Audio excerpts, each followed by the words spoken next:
ఓం నమః శివాయ.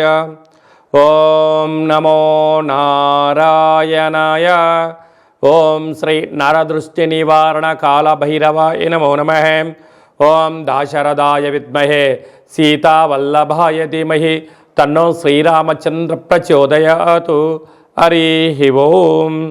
మా ఛానల్కి స్వాగతం. చూస్తున్న వీక్షకులకు ప్రేక్షకులకు ప్రియ కాళ భైరవ భగవద్బంధులకి స్వాగతం పలుకుతూ మమ్మల్ని ఎంతగానో ఆదరిస్తూ ఉండబడినటువంటి ప్రియ సోదరీ మణులు అందరికీ కూడా సనాతన ధర్మ వీక్షకులకు సంరక్షకులకు శ్రీరామనవమి పండగ శుభాకాంక్షలు. అందరము రామనామాన్ని జపింపచేద్దాం, ధర్మాన్ని కాపాడుకుందాం, ధర్మబద్ధమైన జీవితాన్ని పొందుదాం. అయోధ్యలో రామ విగ్రహ ప్రతిష్ఠ అయిన తర్వాత మొట్టమొదటిసారిగా జరుగుతూ ఉండబడినటువంటి శ్రీరామనవమి కనుక రాబోయే కాలంలో మనం అందరము కూడా అయోధ్య వెళ్దాం, రాముని దర్శిద్దాం, రామతత్వాన్ని మనము తెలుసుకుందాం. ఏప్రిల్ నెలలో ద్వితీయార్థంలో ముఖ్యమైనటువంటి పండుగల గురించి క్లుప్తంగా తెలుసుకుందాం. 16వ తారీఖున చైత్రమాస శుద్ధ అష్టమి మంగళవారము పుష్యమీ నక్షత్ర సందర్భంగా మనమందరము కూడా కాళభైరవ స్వామిని స్మరిద్దాం, కాలాన్ని అనుకూలంగా తెచ్చుకుందాం. గృహంలో వాస్తు నరదృష్టి యంత్ర మంత్ర తంత్ర పరతంత్ర తాంత్రిక దోషాలను తొలగించుకుందాం. కుష్మాండ దీపాన్ని వెలిగించుకుందాం. విద్యాకర్షణ, వ్యాపారాకర్షణ, జ్ఞానాకర్షణ తెలుసుకుందాం. అలాగనే కాళభైరవ స్వామి యొక్క స్మరణ చేయడం వలన అష్ట కష్టాలు తొలగిపోయి అష్టైశ్వర్యాన్ని కలుగుతుందని గమనించాలి. మీకు ఇంట్లో చేసుకోవడానికి కుదరకపోతే ఈ కింద మనం సంప్రదించినట్లయితే మన యొక్క దేవాలయంలో కాళభైరవ స్వామి యొక్క పూజా కార్యక్రమాలని మీకు ప్రత్యక్ష ప్రసారంగా కూడా చూపించడం జరుగుతుంది. కనుక మీరు పూజా కార్యక్రమంలో పాల్గొనాలి అన్నట్లయితే మీకు గోత్రనామాలని వాట్సాప్ చేయగలరు. అలాగనే మనకు 17వ తారీఖున శ్రీరామనవమి కనుక మనమందరము కూడా శ్రీరామస్వామి వారి యొక్క కళ్యాణంలో పాల్గొందాం. అక్షంతల్ని తలంబ్రాలని మనం తలపైన వేసుకుందాం, అష్ట కష్టాలని తొలగింపచేసుకుందాం.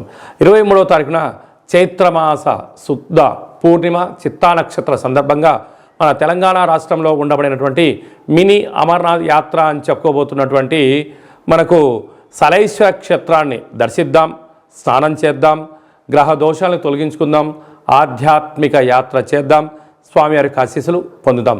వృషభ రాశి వారికి చైత్రమాస పూర్ణిమ సందర్భంగా ఎలాంటి విధి విధానాలు పాటించాలో ఈ వీడియోలో సవివరంగా సంపూర్ణంగా తెలుసుకుందాం. వృషభ రాశిలో ఏ నక్షత్రాలు వస్తాయనగా కృతికా నక్షత్రంలోని 2, 3, 4 పాదాలు, రోహిణీ నక్షత్రంలోని 4 పాదాలు, వృషభ నక్షత్రంలోని 1, 2 పాదములు కలిపితే వృషభ రాశి. చాలామందికి పుట్టినటువంటి కాల సమయంలో డేటా ఆఫ్ బర్త్లో లేనటువంటి కారణం వలన పేరు యొక్క మొదటి అక్షరాన్ని అనుసరిస్తూ రాశిని తెలుసుకునే ప్రయత్నం చేద్దాం. ఈ ఉ ఏ ఓ వా వి ఉ వే ఓ అక్షరాల వారందరూ కూడా వృషభ రాశి జాతకులే. వృషభ రాశి యొక్క అధిపతి శుక్రుడు.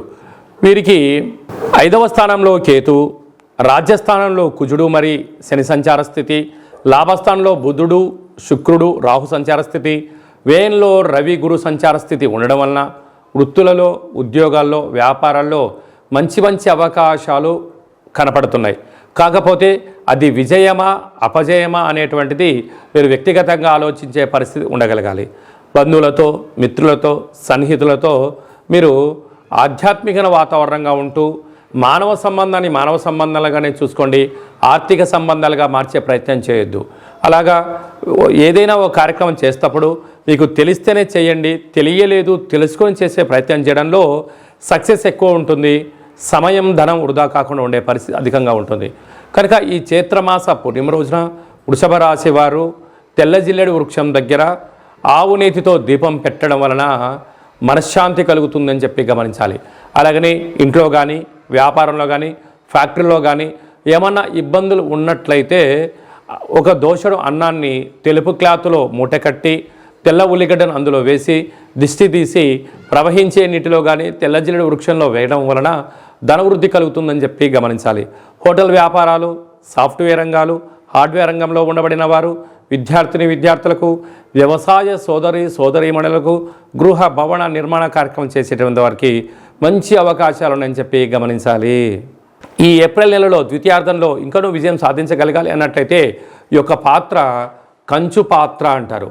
అంటే మనకు రాసులు 12 ఎలా ఉంటాయో, లగ్నాలు 12 ఎలా ఉంటాయో, 12 రాసులు ఇందులో అచ్చు వేయడం జరుగుతుంది. ఈ యొక్క పాత్ర కంచు పాత్ర అవ్వడం వలన ఇంట్లో ఉదయము సాయంత్రము పూజ చేసిన తర్వాత శబ్ద తరంగాలను సృష్టించడం వలన అద్భుతమైనటువంటి ఆకర్షణ కలుగుతుందని చెప్పి గమనించాలి. ఒకసారి చూద్దాం.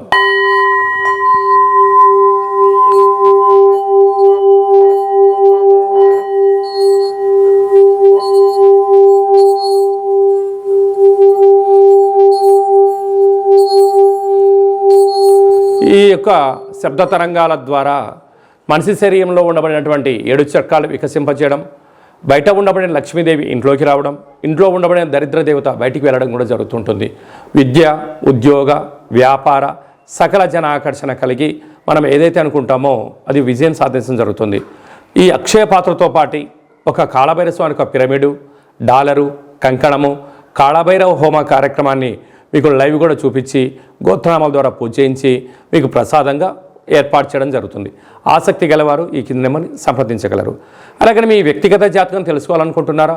మీ యొక్క పేరు, తేదీ, నెల, సంవత్సరం, సమయం రాసి వాట్సాప్ పంపించినట్లయితే 100 సంవత్సరాల జాతకాన్ని వ్రాసి పంపించి మీరు పుట్టినప్పుడు గ్రహ గమనాలు ఎలా ఉన్నాయి, ప్రస్తుతం ఎలా ఉన్నాయి, రాబోయే కాలం ఎలా ఉండబోతున్నాయో సవివరంగా తెలియజేయడం జరుగుతుంది. అలాగే మన దేవాలయంలో మన యొక్క జ్యోతిషం చెప్పించుకున్న వారందరికీ కూడా కాళభైరవ స్వామి వారి యొక్క అర్చన అభిషేక కార్యక్రమాలు కూడా ఉచితంగా కూడా చేయించడం జరుగుతుంది. అలాగనే చాలామందికి పుట్టినటువంటి కాల సమయంలో డేట్ ఆఫ్ బర్త్లో లేనటువంటి వారికి మీ పేరు యొక్క మొదటి అక్షరాన్ని అనుసరిస్తూ రాశిని తెలియజేస్తూ అలాగనే రమణ శాస్త్రం ద్వారా అనగా కాళభైరవ ఉపాసన చేత భూత భవిష్యత్ వర్తమానాన్ని గవళ ద్వారా తెలియజేయడం జరుగుతుంది. ఆసక్తి గలవారు ఈ కేంద్రమును సంప్రదించి అపాయింట్మెంట్ తీసుకొని సంప్రదించగలరు. మీ డేటా బర్త్లను వాట్సాప్లో పంపించగలరు. అలాగనే మీ అబ్బాయికి కానీ అమ్మాయికి కానీ ఎంత ప్రయత్నం చేసినా వివాహం అవ్వడం లేదా, ఎందుకు అవ్వడం లేదు, జాతకంలో ఎలాంటి యోగాలు ఉన్నాయి, జాతకంలో ఎలాంటి దోషాలు ఉన్నాయో తెలియజేయడం జరుగుతుంది. వచ్చినటువంటి వధువు వరుడు యొక్క జాతకంలో గ్రహ గమనాల యొక్క పరిస్థితులు బట్టి వీరిద్దరి వివాహ తదనంతరము సంతానము, విదేశానము, రాజసన్మానము, రాజయోగాలు కూడా తెలియజేయడం జరుగుతుంది. అలాగే మీ ఇంట్లో తరచుగా భార్యాభర్తలు గొడవ పడడం కానీ, ఇబ్బంది పడడం కానీ, ఒకరిపైన ఒకరికి అభిప్రాయాలు సక్రమంగా లేనటువంటి పరిస్థితులు ఉన్నట్లయితే మీ యొక్క ఇరువురు పేర్లను పంపించగలిగినట్లయితే జాతకంలో ఉండబడిన దోషాలను గమనించి చిన్న చిన్న రెమెడీస్ ద్వారా మీరు పార్వతీ పరమేశ్వరులాగా కలిసి ఉండేటువంటి సలహాలు సూచనలు కూడా ఇవ్వడం జరుగుతుంటుంది. అలాగనే మీకు పుట్టినటువంటి పిల్లల యొక్క డేట్ ఆఫ్ బర్త్లు పంపించినట్లయితే నామ నక్షత్రం ఏది పెట్టుకోవాలి, ఏ మాసంలో ఎలాంటి పేర్లు పెట్టుకోవాలి, వారి యొక్క విద్య, ఉద్యోగము, తదుపరి భవిష్యత్తును కూడా సంపూర్ణంగా తెలియజేయడం జరుగుతుంది. కనుక అపాయింట్మెంట్ తీసుకొని సంప్రదించగలరు. అందరికీ శుభం, జయం, లాభం కలగాలని కోరుకుంటూ ఆశీర్వచనం. శతమానం భవతి శతాయు పురుష సతేంద్రియ ఆయుష్యేవేంద్రియే ప్రతిష్టతి ధనం ధాన్యం బహుపుత్రలాభం శత సంవత్సరం దీర్ఘమాయు. సర్వే జనా సుఖినో భవంతు, లోకా సమస్తా సుఖినో భవంతు. సర్వం కాళభైరవ దేవతార్పణమస్తు. ఈ వీడియో మీకు నచ్చినట్టయితే లైక్ చేయండి, షేర్ చేయండి, మా ఛానల్ని సబ్స్క్రైబ్ చేసుకోండి. మేము చేస్తున్న ఆధ్యాత్మిక వీడియోలు మీకు ముందస్తుగా నోటిఫికేషన్ రావాలి అన్నట్టయితే గంట సింబల్ ప్రెస్ చేయండి, ఆల్ అని బటన్ కూడా తెలియచేయండి. మీరు ఎవరి క్షేమాన్ని అయితే కోరుకుంటున్నారో లేక మీ క్షేమాన్ని ఎవరైతే కోరుకుంటున్నారో వారందరికీ ఈ వీడియోను ఫార్వర్డ్ చేసి భగవంతుడి యొక్క ఆశీస్సులు పొందగలరు.